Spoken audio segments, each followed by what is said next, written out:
CAA citizen amendment act, नागरिकता संशोधन कानून, पाकिस्तान, अफगानिस्तान और बांग्लादेश के गैर मुस्लिम शरणार्थियों को नागरिकता देने वाले कानून आज से पूरे देश में लागू हो गए हैं। 12 दिसंबर 2019 को राष्ट्रपति ने नागरिकता संशोधन कानून को मंजूरी दी थी। 6 महीने के भीतर नियम बनाकर इसे लागू करना था, लेकिन 4 साल और 8 एक्सटेंशन के बाद 11 मार्च को सरकार ने इसका नोटिफिकेशन जारी कर दिया।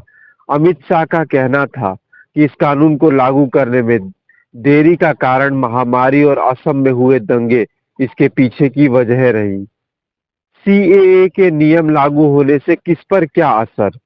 कोई हिंदू, सिख, बौद्ध, जैन, पारसी और ईसाई जो अफगानिस्तान, बांग्लादेश और पाकिस्तान से 31 दिसंबर 2014 से पहले भारत माइग्रेट हुआ है, उसे अवैध माइग्रेंट्स नहीं माना जाएगा। ऐसे सभी लोग भारतीय नागरिकता के लिए 12 मार्च से आवेदन कर सकते हैं। मुस्लिम शरणार्थियों को इससे बाहर रखा गया है। इन 3 देशों के अलावा अन्य किसी शरणार्थी से जुड़े नियम में कोई बदलाव नहीं हुआ है। नागरिकता कानूनों का भारत के नागरिकों से कोई लेना देना नहीं है। ये शरणार्थियों को नागरिकता देने का कानून है। इस कानून से पड़ोसी देशों से आने वाले अल्पसंख्यकों को नागरिकता दी जाएगी और किसी की भी नागरिकता नहीं छीनी जाएगी। हालांकि असम समेत देश के पूर्वोत्तर राज्यों के अधिकांश लोगों को यह आशंका है कि इस कानून के लागू होने के बाद उनके इलाके में प्रवासियों की तादाद बढ़ जाएगी, जिससे पूर्वोत्तर के राज्यों के कल्चर और भाषाई विविधता को नुकसान पहुंचेगा। भारत के मुसलमानों को किस बात का डर? 2019 में गृह मंत्री अमित शाह ने कहा था कि नागरिकता संशोधन कानून के लागू होने के बाद सभी शरणार्थियों को नागरिकता दी जाएगी। इसके बाद एनआरसी यानी नेशनल रजिस्टर ऑफ सिटीजनशिप लाया जाएगा। एनआरसी के जरिए भारत में अवैध रूप से रह रहे विदेशी नागरिकों की पहचान की जाएगी। देश की नागरिकता साबित करने के लिए किसी भी व्यक्ति को कुछ शर्तों को पूरा करना होगा या जरूरी दस्तावेज पेश करने होंगे। मुस्लिम समुदाय के बड़े तबके का मानना है कि सीएए लागू होने के बाद एनआरसी को लाया जाएगा, जो मुस्लिम समुदाय की नागरिकता को लेकर संकट पैदा करेगा। सीएए का विरोध कौन कर रहा है और क्यों? 2019 में सीएए पारित हुआ, जिसके बाद इसका विरोध शुरू हो गया। जामिया मिलिया इस्लामिया से शाहीन बाग तक, लखनऊ से असम तक हिंसक विरोध प्रदर्शन में कई लोगों की जान भी गंवानी पड़ी। विरोध करने वाले में 2 तरह के लोग थे। पहला, असम समेत देश के पूर्वोत्तर राज्य के लोग। वहां के अधिकांश लोगों को यह आशंका है कि इस कानून के लागू होने के बाद उनके इलाके में प्रवासियों की तादाद बढ़ जाएगी, जिससे पूर्वोत्तर के राज्यों के कल्चर और भाषाई विविधता को नुकसान पहुंचेगा। दूसरा, भारत के अन्य क्षेत्र के लोग सीए का विरोध इसलिए कर रहे हैं क्योंकि इसमें मुस्लिम शरणार्थियों को शामिल नहीं किया गया है। इस कानून में 3 देश से आए सभी 6 धर्म के शरणार्थियों को नागरिकता देने का प्रावधान किया गया है, जबकि मुस्लिम धर्म के लोगों को इससे बाहर रखा गया है।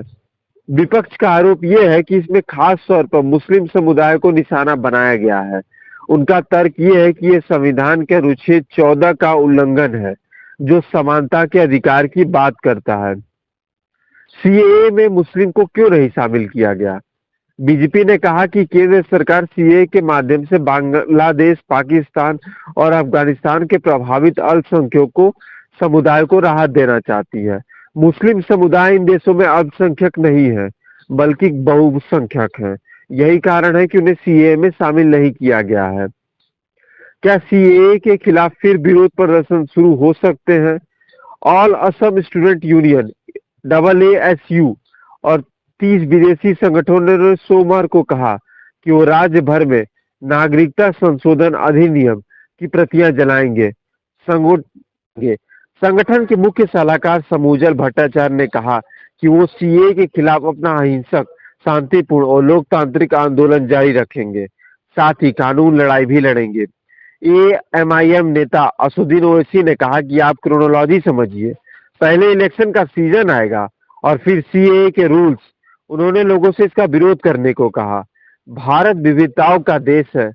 94% हिस्सा हिंदू और मुसलमान धर्म के मानने वाले लोग भारत में रहते हैं। ईसाई, सिख, बौद्ध और जैन धर्म को मानने वालों की संख्या जो है भारत की आबादी के हिसाब से 6% है। भारत में रहने वाले लोगों के धर्म का प्रतिशत साल 2000 की जनगणना के मुताबिक कुछ इस तरह है।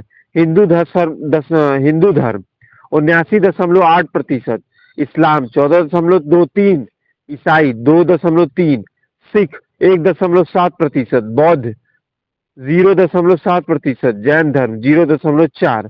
तो अगर ईसाई, बौद्ध, सिख, जैन धर्म के लोग भारत के नागरिक बनने भारत में शरण लेंगे तो भारत की विविधता में और इजाफा ही होगा। हम और कल्चर्स को जानने का हमें मौका मिलेगा।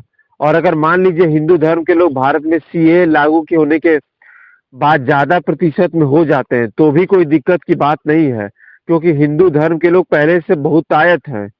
सवाल यहाँ ये उठता है कि दूसरे देश के शरणार्थी भारत में क्यों आना चाहेंगे? क्या उन्हें वहां सताया गया है? और सताया गया है तो किस आधार पे? जाति, धर्म या लिंग और के आधार पे? और भारत में शरणार्थी कितना सुरक्षित महसूस करेंगे? या फिर ऐसे लोग भारत में सिर्फ इसलिए आए हैं या आएंगे ताकि उनकी आर्थिक स्थिति में बदलाव आ जाए, उनकी कमाई बढ़ जाए? तो फिर क्या भारत की सरकार के पास इतने संसाधन हैं कि वो दूसरे देश से आए लोगों का पेट भर पाए? यूएन की 2023 की रिपोर्ट के मुताबिक भारत में 20 करोड़ लोग भूखे सोते हैं। दूसरे देश के लोग भारत में आएंगे तो उन्हें रोजगार भी देना होगा। सीएमआई की रिपोर्ट के मुताबिक अक्टूबर-दिसंबर 2023 तिमाही में 20 से 24 आयु वर्ग के लोगों में बेरोजगारी बढ़कर 44.4% हो गई। वहीं 25 से 29 आयु वर्ग के लोगों की बेरोजगारी 14.33% हो गई थी।